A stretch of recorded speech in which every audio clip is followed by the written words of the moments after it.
peeps. Today we're going back to conference and exploring how Elder Gong's latest address applies to LDS singles groups. Join the Journey Radio starts right now. Maverick to range control. Entering Point Alpha. Confirm green range. Maverick, range control. Green range is confirmed. I don't see an event scheduled for you, sir. Well, I'm going anyway. Nice. I get all excited. I'm like JoJo, the idiot circus boy with a pretty new pet. Excellent. No different. Only different in your mind. You must unlearn what you have learned. Are you mocking me? We don't want you to get ruffled. Let's just say I was agreeing with you in a totally unusual way. Remember, all I'm offering is the truth. You can't handle the truth. Now, do you need me to elaborate? Or can we just crack on? And here we go. Hit it!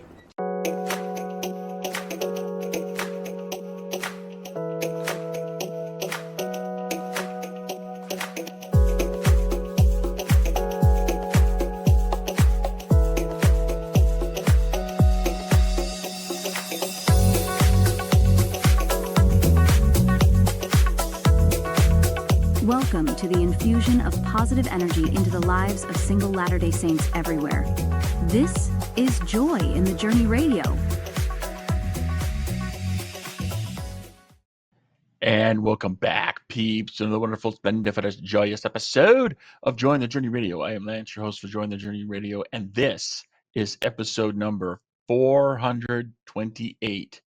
Yes, I got the number right, 428. No one sits alone. You're joining us for the live stream today. Please light up the chat. Tell us where you're watching the program from. Help us to understand our audience better.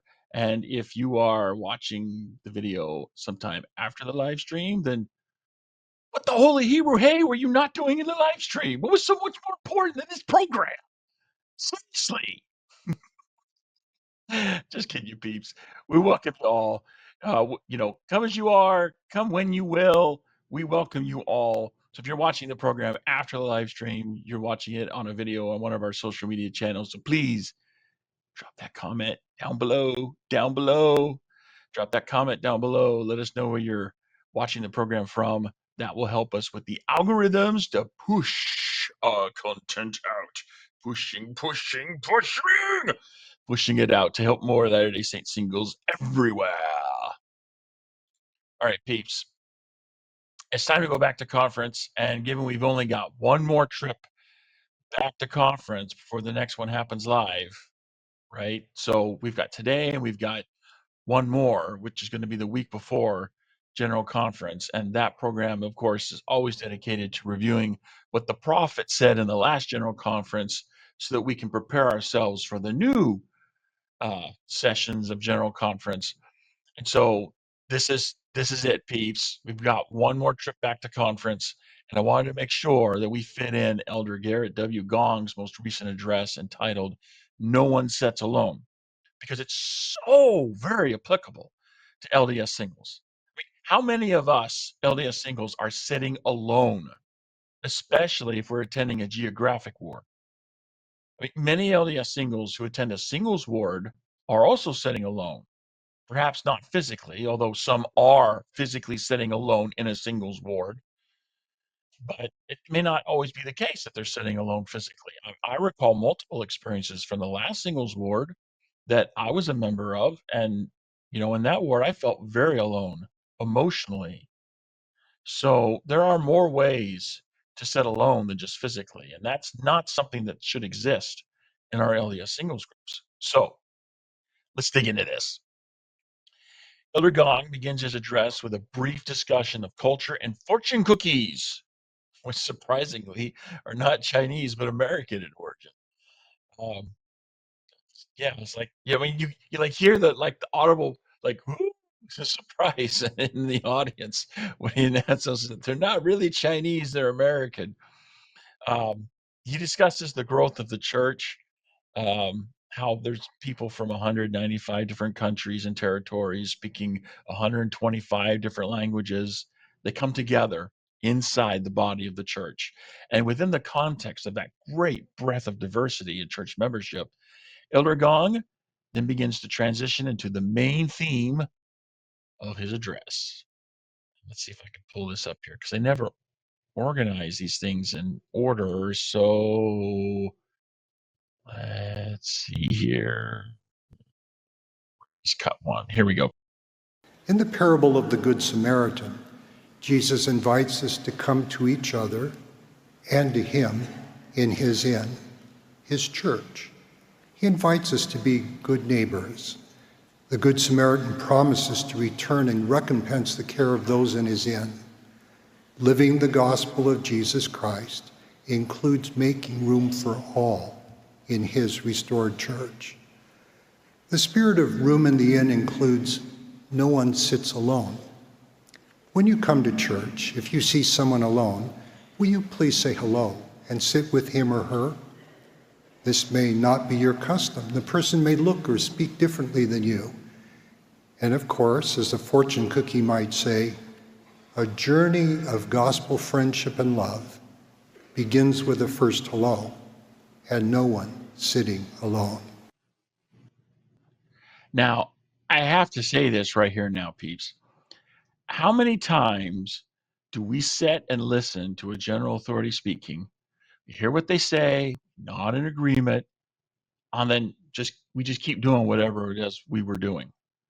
I mean, how often do we reflect upon how well we are living what we're nodding our heads in agreement with? How often do we ask ourselves the question, am I actually doing what they are teaching? Now, I'm sure that many of us would look at something like what Elder Gong just shared, okay, which I'll just quote it for you right here to refresh your memory. Quote, when you come to church, if you see someone alone, will you please say hello and sit with him or her? Unquote. Okay, that's the question. And we hear that, we're like, yep, that sounds like a good thing to do. But then how many of us actually do that, actually say hello to people who are sitting alone in church and ask to sit with them? How many of us are actually doing that? I mean, most of us don't do that. Most of us have a habit that we play out, a habit that's triggered up when we show up at church on Sunday, right? So being in that environment at that specific time of day, on that specific day of the week, boom, gentle, boom. That's where, that's what the trigger for the habit, right? So mentally, we're wired to say, okay, there's the trigger for the habit, start playing the habit.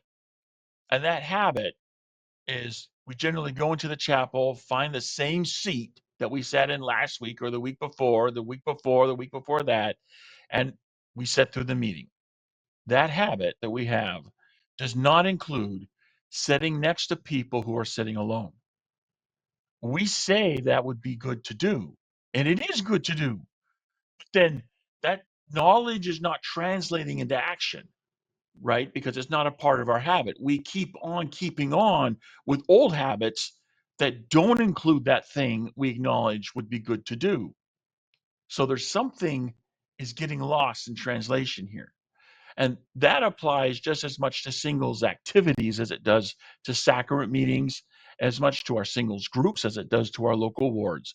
I'm sure we would all agree that saying hello and offering to sit next to people who are seated alone would be good. But how many of us actually do that when attending a singles activity? Again, we all have a habit that typically plays itself out, and the trigger for the habit is showing up to the activity.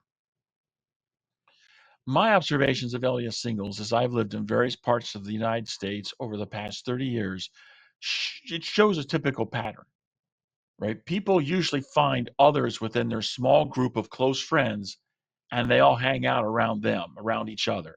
Little, if any, effort is made to bring others into the larger group because LDS singles typically don't attend for the larger group. They attend for themselves.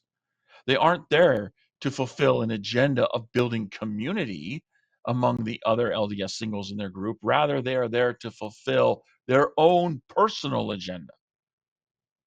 Elder Gong continues his remarks by acknowledging the different ways that people can sit alone. So Let's see if I can find cut 2. Cut 2. Here we go. Here we go. No one sits alone also means no one sits alone emotionally or spiritually. I went with a broken-hearted father to visit his son. Years earlier, the son was excited to become a new deacon.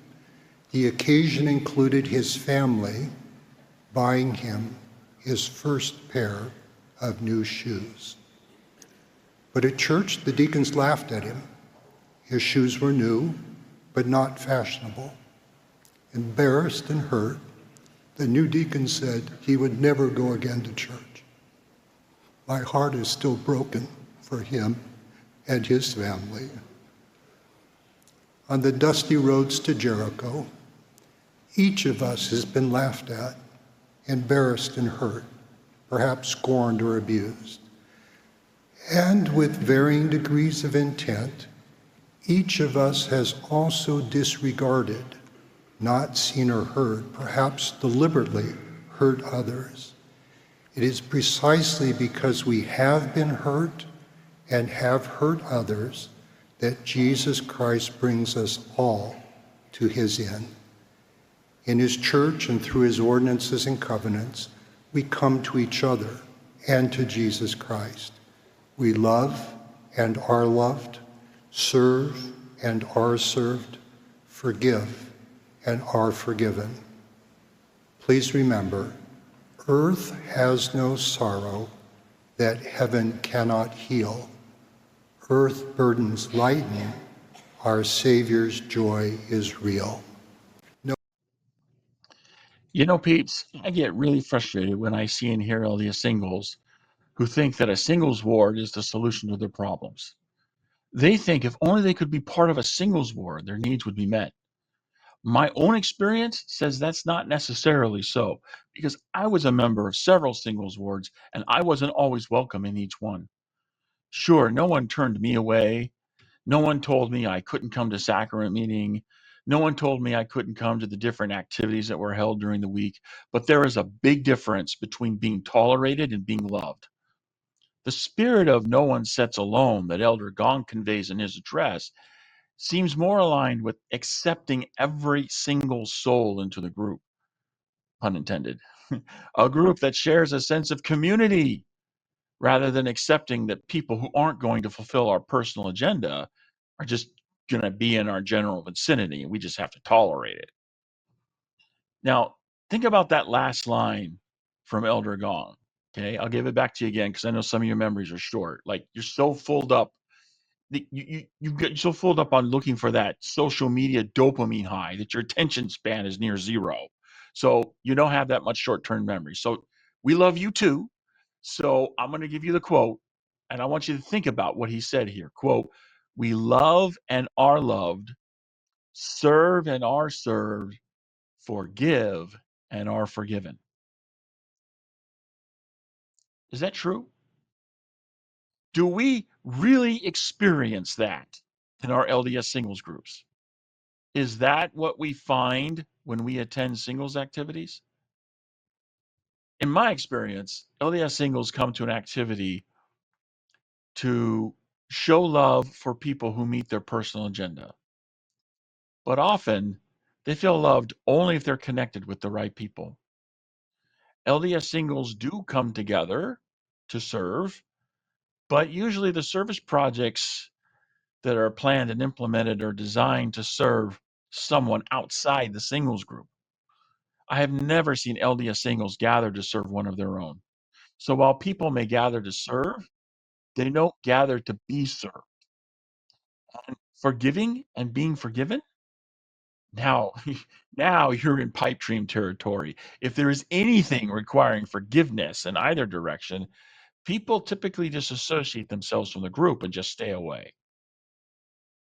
If the habits that typically play out among LDS singles leave them maybe loving and definitely being less than being loved, sometimes serving but never being served, and not confronting the difficulties surrounding forgiveness, is it any wonder that many LDS singles actually are sitting alone? That will never change until we LDS singles begin to change our thinking, to operate out of a new place that requires a new habit that fosters a real sense of community in which no one sits alone. Now, Elder Gong continues with his message. Let's see if I can find clip 3. In 1 Nephi chapter 19, we read, quote, "Even the very son of Israel do they trample under their feet. They set him at naught. Wherefore they scourge him, and he suffereth it. And they smite him, and he suffereth it. Yea, they spit upon him, and he suffereth it." My friend Professor Terry Warner says the judging, scourging, smiting, and spitting were not occasional events that occurred only during Christ's mortal life. How we treat each other, especially the hungry, thirsty, those left out alone, is how we treat him. That line right there may be the most impactful of any in Elder Gong's entire conference address. How we treat the singles who show up and sit alone at church and activities is how we treat the Lord and Savior Jesus Christ. One, settle in for a moment. I mean, marinate your brain in that thought. How we treat other people matters. Whether or not we actively welcome them in, not just agree that welcoming would be good to do, but whether or not we actively welcome them in reflects whether or not we actively welcome the Savior to be with us and among us. And keep in mind that the Savior never expressed interest solely in just being with his people. No, he prayed that they might be one with him, and he one with them, that they would all be one with each other. And if you don't believe me, I want you to check out John 17 and 3 Nephi 19. His disciples also taught the spirit of unity that should exist amongst the Lord's people. Check out Acts chapter 4, Romans chapter 12, 2 Corinthians chapter 13, 1 Peter chapter 3, 4 Nephi, and Moses chapter 7. They all give examples of this. This spirit of no one sits alone has been taught throughout every age in which the gospel has been preached. That's not because the spirit of no one sits alone is something nice to have, like a cherry on top of an ice cream sundae. No, it's taught throughout time because it is an essential part of discipleship and the reality of what covenant living is intended to transform us into. It's a vital part of what the Lord wants each of us to become. Elder Gong touches on that thought when he taught, "In his restored church, we are all better when no one sits alone. Let us not simply accommodate or tolerate. Let us genuinely welcome, acknowledge, minister to, love. May each friend, sister, brother not be a foreigner or stranger, but a child at home." Today, many feel lonely and isolated. Social media and artificial intelligence can leave us yearning for human closeness and human touch. We want to hear each other's voices. We want authentic belonging and kindness. There are many reasons we may feel we do not fit in a church, that, speaking figuratively, we sit alone. We may worry about our accent, clothes, family situation. Perhaps we feel inadequate, smell of smoke, yearn for moral cleanliness, have broken up with someone and feel hurt and embarrassed, are concerned about this or that church policy. We may be single, divorced, widowed. Our children are noisy. We don't have children. We didn't serve a mission or came home early. The list goes on. Mosiah chapter 18 invites us to knit our hearts together in love.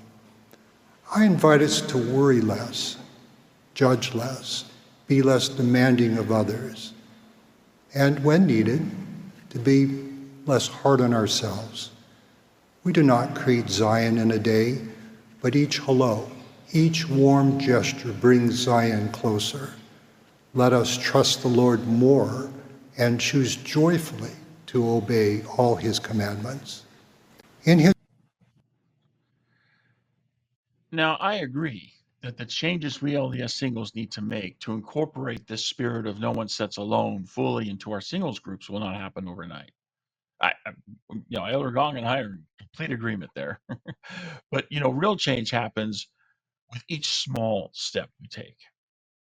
Each smile, each hello, each invitation to belong brings us that much closer to being the people the Lord wants us to be. And what kind of people does the Lord want us to be, as he taught the Nephites? And what manner of men ought ye to be? Verily I say unto you, even as I am. As we interact with one another in our singles groups, let us accept the invitation from the Lord and from Elder Gong to worry less, judge less, be less demanding of others, and when needed, be less hard on ourselves. Let us knit our hearts together in love. Think about that for a moment. What does it mean to knit your heart together with the heart of the others in your local singles group? Too often, we filter our interactions with others based on what we hope to get from them. We don't care to associate with others who won't fulfill whatever personal agenda we have to create the life we want to live. But the whole idea behind the concept of knitting your heart together with the hearts of others suggests that you're not there at that singles activity for you. You're there for them. You're there to support them. You're there to uplift them. You're there to cheer them on. You're there to serve something higher than yourself and your own personal agenda. You're there for the community that everyone should be building. So, what can you do to start moving in that direction? What small change can you make to start making your participation in your singles group more about others and less about yourself? Maybe the Spirit is speaking something to you right now. Whatever that something is, commit yourself to doing it. Make that change in yourself to make that change in others. And then you will start to see the change begin to happen in your own life. Elder Gahn finishes his remarks by talking about the doctrinal aspect of his theme, No One Sits Alone, and makes the transition from living according to worldly culture to living according to gospel culture. He relates how forgiveness from the Lord is available to all. And then he concludes with these words. covenant belonging deepens as we come to each other and to the Lord in his inn. The Lord blesses us all when no one sits alone. And who knows, maybe the person we sit next to may become our best fortune cookie friend. May we find and make place for him and each other at the supper of the Lamb. I love that thought. As LDS singles, many of us are naturally drawn to look for that special someone to come into our life. We each probably have some conception or expectation about what that will look like. But as Elder Gong asked, who knows? Maybe as you forget about yourself and satisfying your own personal agenda, begin to participate in your local singles group for others and to satisfy the agenda of building and supporting a community of single saints. Maybe it is along that road that you confront the opportunity you have been praying will come, the opportunity that unfolds the blessings you need most in your life. My single friends, let us embrace the spirit of no one sits alone so thoroughly that it becomes a part of our identity, something that we just do simply because that is who we are. Let us adjust our habits so that we automate building a sense of community whenever we interact with other LDS singles. Let us truly welcome one another instead of merely tolerating those who don't satisfy our personal agenda. Let us be more quick to extend simple kindnesses, more quick to support each other, more quick to serve each other, more quick to cheer each other on. As we do, less and less of our single brothers and sisters will be sitting alone, and that will bring us more joy.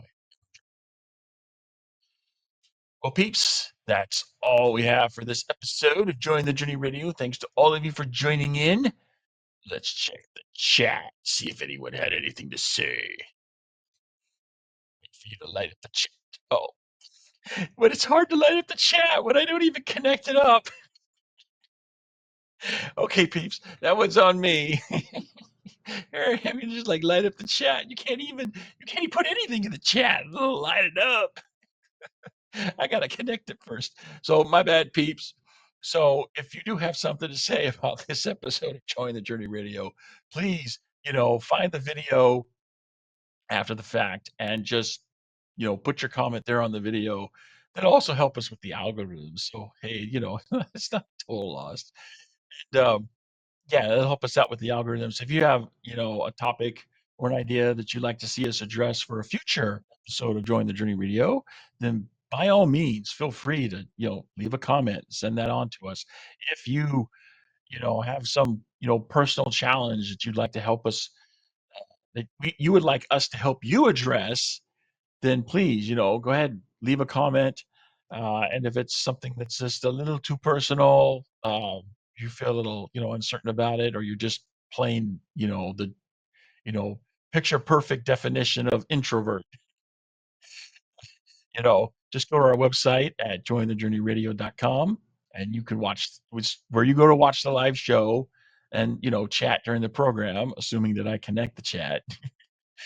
And but there's also a contact page on the website. You go to the contact page and there's a form you can fill out, send it to us, and that way you can send us, your comment without the world eavesdropping on the conversation. We can to help you out because that's what we're all about here, peeps. We're all about helping Latter-day Saint singles everywhere to thrive in their single years. So again, that's all we have for this episode of Join the Journey Radio this week. Come back next time for another wonderful, exciting, splendiferous episode of Join the Journey Radio. And until next time, this is your host reminding you there is joy to be had all along that journey. So take that joy and journey on. You and I have witnessed many things, but nothing as bodacious as what just happened. Check it out! Look at I'm in really bad shape. Come on, please, please. Bob. Give me. I need. My God, pull yourself together! I get to lay in a bed by myself all of my life. It's fantastic. You're killing me, Smalls! Truly, you have a dizzying intellect. Wait till I get going! Where was I? Suck it! Run away! Bye-bye, boys! Have fun storming the castle. Think it'll work? It would take a miracle. Bye-bye!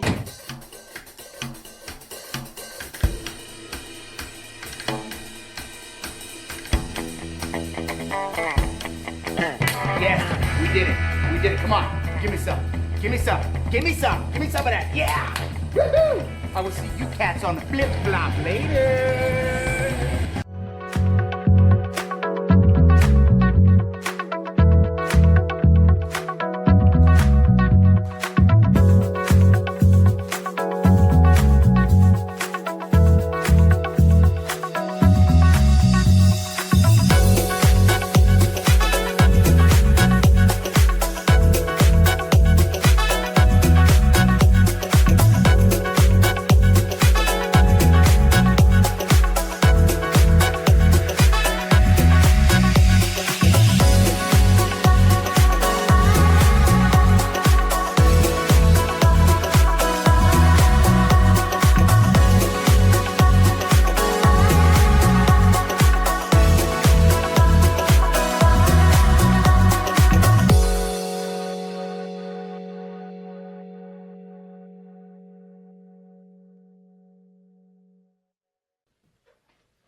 You're still here? It's over. Go home.